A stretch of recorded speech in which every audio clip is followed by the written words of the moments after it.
Alrighty, guys, what's up? It's Day Daddy here today, and I've been thinking this week I want to start making some videos about real-world applications and real-world data, about how we can actually, really apply some of these principles from data science and machine learning, AI, deep learning, etc.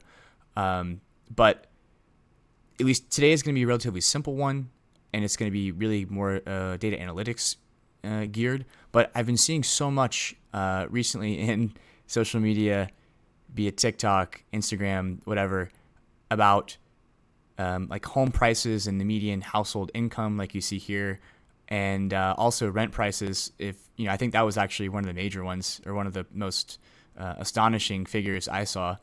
But anyway, I want to approach this from data science perspective. I know that sometimes social media can blow things out of proportion, but it did catch my eye, and it was something that I really wanted to do my own analysis on to really see if this is valid or not. So that's what we're going to take a look at today, and we're going to start by just playing this video.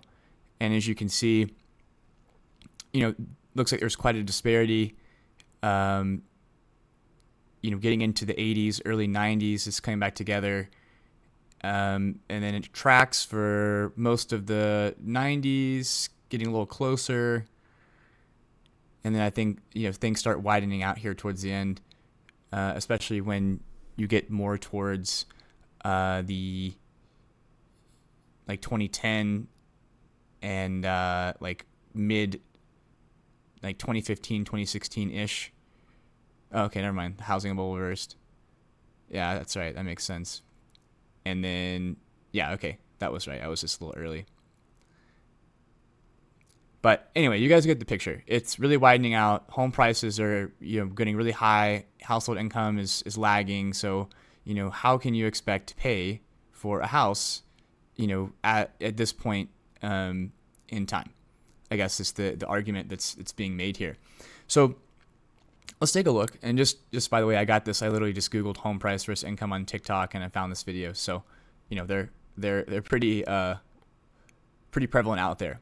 But anyway, so I did some analysis, and let's take a look at what the results of this analysis are. So what I'm gonna do is I'm gonna go ahead and go over the results first, and then I'll go over the where I got the data second, just so you can decide for yourself whether or not this is valid data. And then at the end, I'll go over how I actually cleaned the data and came to all of these numbers. So I know some people aren't going to care about that. But okay, so this first chart, this is median home price and median income per year. And notice that this is median, and some of the ones I looked at, this I saw average, and I saw some of that were median and average. You should pretty much, from a statistical standpoint, like something like this, always look at the median. Otherwise, you're going to be your data is going to be skewed, because average, especially, there are some really, really mega expensive homes and people that make lots of money. So that's going to give an upward bias to the data. So you really want to make sure you're looking at median, first of all. That was one thing that caught my eye. Also, they had this weird axis that was in percent, at least in the video we watched. So don't understand really how they were getting that, or what exactly that came from. But we're going to start out by looking at just nominal US dollars. So this means this is not, inflation doesn't play a factor. It's just what the dollars were at whatever point in time that was. So if we look here, we can see that home prices have exploded in a nominal sense relative to median income. And that's pretty evident. So median income, let's look at this 1967s, where I first got, or the first point of data I could find that overlapped. So median income was $5,755, and then the median home price was $23,900. So that's pretty close in a nominal sense. And then today it's $59,000, and then the median home price is $547,000, which this seems quite high to me, but again, I'm just taking the numbers as they are. So anyway, when I first look at this, I'm like, okay, this chart kind of makes sense. Even from a nominal perspective, home prices have exploded, and wages, or median income, I guess those are going to be pretty much, we will use those terms interchangeably during this video, but there is quite a disparity between these two based on this chart. So if we go to the next one, I was like, okay, well, what if we adjust for inflation now? What does it look like now? So this is US dollars inflation adjusted for 2022. So what we see now is that the gap widens, or the chart kind of closes just a little bit. So median income adjusted for 2022 dollars. So basically apples to apples at this point.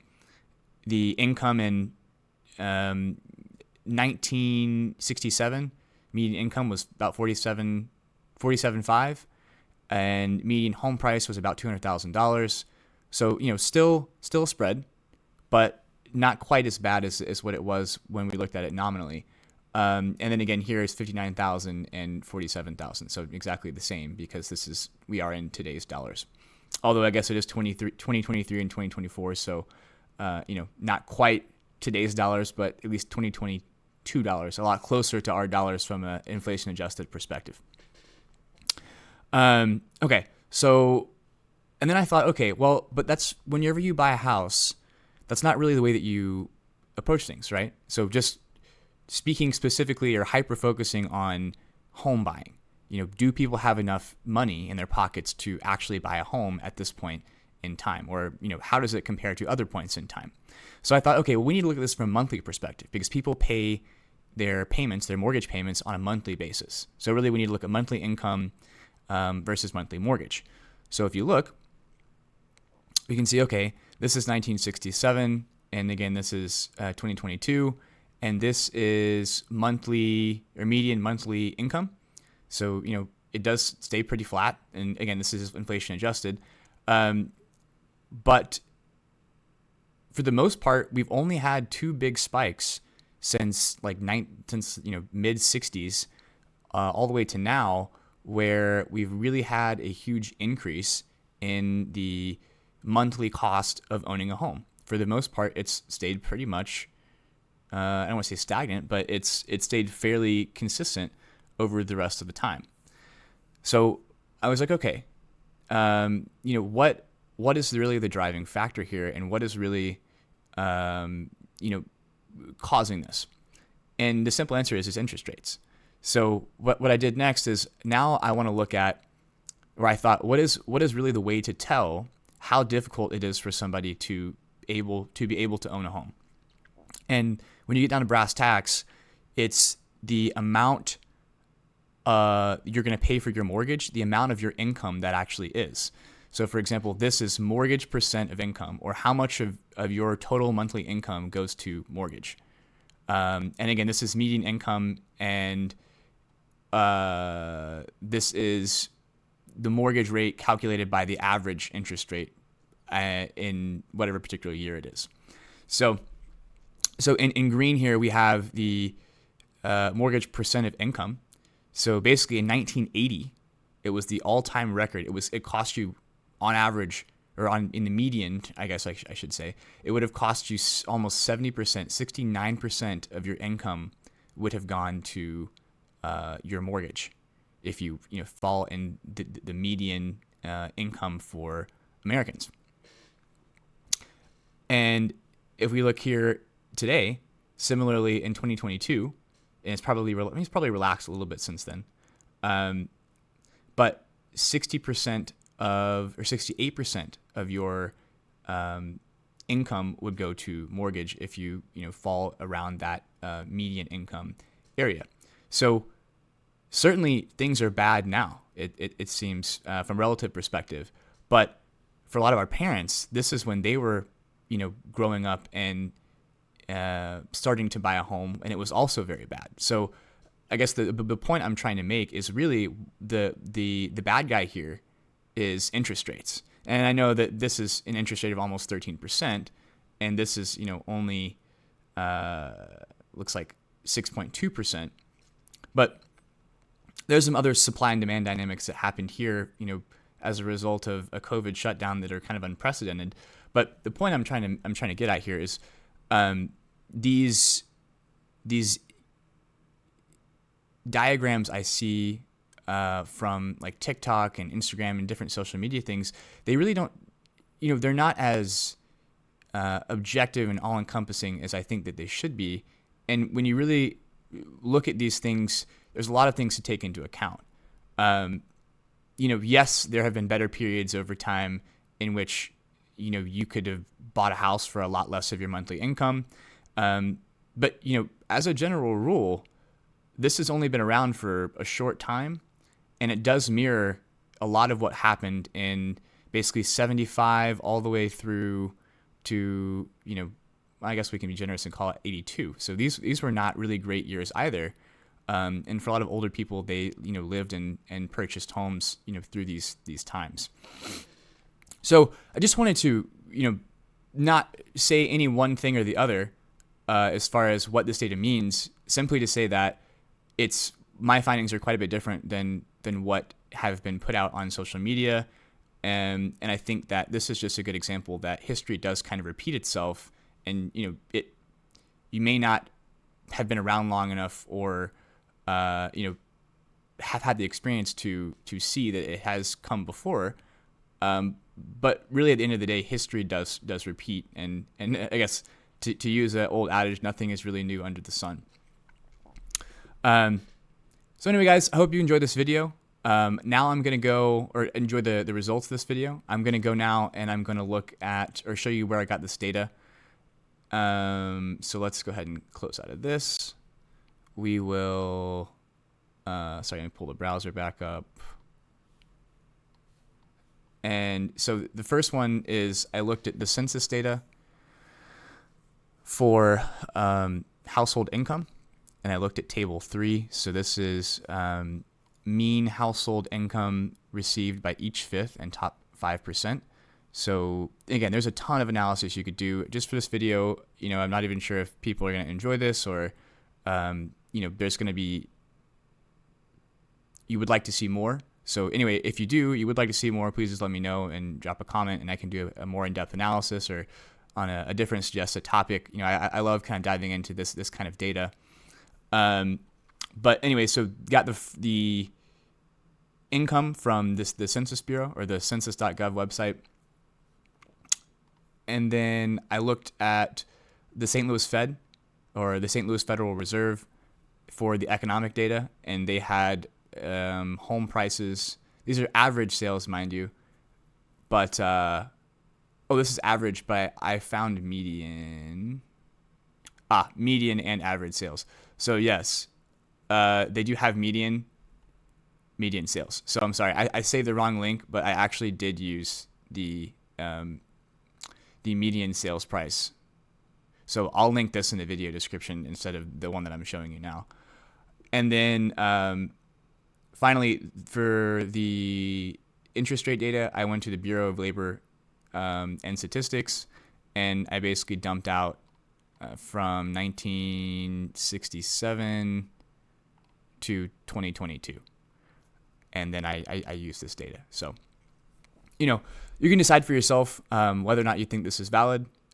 I think these should be fairly reputable sources. But again, I always like to be as open as possible about where I'm getting this and how I'm calculating things. And, that way, if you would like to recalculate it or you disagree, that's, totally fine. All right, finally, let's go through and I'll show you guys how I calculated all of this stuff. So this is the combined data set, and I just dumped these out in different Excel files and then kind of merged them into this and then cleaned all the stuff up. So I won't bore you with too many of those details, but I will tell you the important stuff. So what we have going on is we have the year all the way from 2022 to 1967. I'll come back to the interest rate once I'm explaining all the other categories, and it'll make more sense. That way I don't have to explain it twice. But basically the data from the Census Bureau was the lowest, second, middle, fourth, and highest fifth, so quintiles. So basically this represents the 20th percentile, 40th percentile, 60th, 80th, and 100. And then this is the top 5%. All right, so at this point you may be thinking, why is the top 5% greater than the highest fifth if this represents the 100th percentile? Well, It's because each of these just represents 20% of the data. And the way that it was phrased, it's the average of each of these 20%. It's the average of each of the 5 quintiles and then the top 5%. So what this means is this would be 0, this would be 20%, 20 and 40%, 40 and 60%, 60 and 80%, 80 and 100%. And that's the mean, or the average of each of these categories is what these numbers represent. And then the 5%, this is the top 5% of the data, and then the average among that. So from here, to get the the average and the median, what we need to do is, this is fairly easy. We can just take the mean of the means. So add these up, divide by 5, and that gives us the average. And then the median, we need to be a little bit more calculated. So we know that this is the average for basically 20 to 40% of the data. And we know that this is the average for 40 to 60% of the data. So the median should lie somewhere here. And we have the average of both of these. So this isn't going to be perfect, but what we're going to do in this case is we're going to use the average here. And then we're going to use the range between the averages of the second and middle fifth. And we're going to divide this range by 2 and add it back to the average here to get an estimate of what the median might be. Now, since these are averages, they're inherently subject to bias. So for example, if there were some outliers in this second or middle fifth of the data, this might significantly change this median value one way or the other. However, since it's the middle part of the data set, I'm not really that worried about seeing this bias here. So I do think the median we're calculating in this case, or the assumpted median here, is a pretty good representation of what the true median might be. So in this case, we're going to use that, and as you can see here, it's exactly the same. We're just going to take this, we're going to take the difference between these, divide by 2, and add it back to the second fifth. And that's how we are going to get the median. All right. And then next, these are pretty easy. This is just the monthly income average. So this number divided by 12, and then this median number divided by 12. And then finally, these are the inflation adjusted numbers. So exactly same thing, just inflation adjusted, and I'll explain how I calculated that in just a minute. Then we have home price. So we have the nominal values. So median home price, and then monthly mortgage payment. And then, median home price, inflation adjusted, and then the mortgage payment, inflation adjusted. And then finally, the mortgage percent of income. And this is inflation adjusted median income. So inflation adjusted median income, and then the inflation adjusted mortgage payment. So that's really the main data I calculated. And then I'm going to show you 2 more things. I'm going to show you how I actually did the inflation adjustment, and then also how I calculated these mortgage payments. So let's start with the inflation adjustment. So let me unhide these here. So these are the average interest rates from the Bureau of Labor and Statistics, I believe. And then what we do here is, this is basically, we're just going to add 1 to the percent. So basically we're saying this value is like 1.026, and that's how much we're going to adjust for this particular year. We're going to adjust it up because as we move down, money was more valuable, so it is worth more in terms of our dollars today, basically. So anyway, we've calculated it for each year, or I guess you could say at each time step. And then what we want to do now is we want to take the product, the cumulative product, over all of the time steps. So the reason why we want to do that is this inflation is cumulative. So the further we move down in time, we want to multiply those together so we get the compounding effect. So anyway, this is the first, and then I'll show you down here. So we're doing the cumulative product of all of these, and then again, cumulative product, and we'll do the same thing all the way down. And then this is how things should be adjusted according to inflation. So all of these values are multiplied by basically the inflation adjustment value, if you want to call it that. So, and that's simply how we calculate that. And just as a quick sanity check, I will pull up. Let's just look at. Let's type in like 50,000 in 1960. So let's see. All right. So we'll use an inflation calculator. Okay. So let's say that we want to know, or we want to see what this would be in $2020. Because remember, the whole goal of this is we want to get everything into $2020 so we can compare apples to apples. That's why this is important. So let's bring this back up. Okay. And let's say, all right, so the median amount was like 5750, if I'm not mistaken. And then the start year was 1967, and then the end year is 2022. So we'll calculate. And so it says this amount in 1967 should be about this amount in 2022. So let's check. So we have this amount in 1967, and then we should have this amount in 2022, inflation adjusted. So we're a little bit off, and one of the reasons why is because they used in this calculation, they used an average inflation rate of 4.03, and that's a fine assumption, because if we look, we can see that the average inflation rate over the period is about 3.98, so really close. But for me, I think maybe a better way is to use the inflation rate for each year. I mean, there's so much variability. I've just used the inflation rate, or the average inflation rate per year. So you can do it however you want. This is how I've chosen to do it. Really wouldn't take that much to change it. And but as you can see, we're really not off that much. We're only off by like $3,000. So at the end of the day, I think this is fine for what we're calculating, or what we're trying to show here. And then finally, we're doing the same thing here. So for all these inflation adjusted values, these are calculated the exact same way.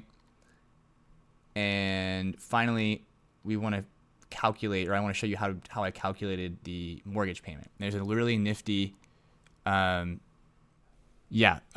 so I think this payment, or I guess I could say PMT, stands for payment. And this is used basically when you want to calculate the payment for a loan, and it's based on consistent payments and a constant interest rate. So this applies for us. You could do this for a car loan, you could do this for really a lot of different kinds of loans. But you can see rate and then N per, which is the number of total payments for the loan. So for example, in this case, we have there is 12 months and then 30 years. So that's a typical loan payment, or typical number of periods for a mortgage, or at least today anyway. I'm not sure what it would have been in 1967, but I imagine it would largely be the same. So that's the number of periods. And then this is the present value. So basically the loan amount. And it's negative here because otherwise it outputs as a negative value, and which is what it would be. It would be a debit, not a credit to your account. But in this case, just keep things simple. I just negated that and made it positive, just to kind of keep everything consistent from a formatting perspective. And then finally, this is the rate. So this would be, in our case, the average interest rate. And then it's the annual rate, so we're also dividing it by 12. So anyway, that's what this is, just a built-in payment calculator. So I don't have to, do any other extra fancy stuff in Excel. So we use that here, and we also used it here, but it's doing pretty much the same thing. So anyway, guys, that about does it for this video. I will link all of these, or all the websites that I use for data, and I will also put this up in Google Drive so you guys can access it and you can check this and use it for your own purposes or whatever the case is. But if you like this, please let me know in the comments, or if there's anything else you'd like to see that's related, I'd be happy to do that as well. But thanks again, guys, for watching, and I will see you in the next one. All right, guys, brief reminder here. If you enjoyed the content, please consider giving me a like and a subscribe so I can continue to grow and produce better and better content for you. If you really enjoyed the content, you might even consider buying me a coffee, and the link for how to do that will be in the video description below. If nothing else, please just give me some feedback in the comments and let me know how I'm doing, if anything's unclear, or if there are anything that I can improve on. Thank you again, guys, and have a great rest of your day. Bye-bye.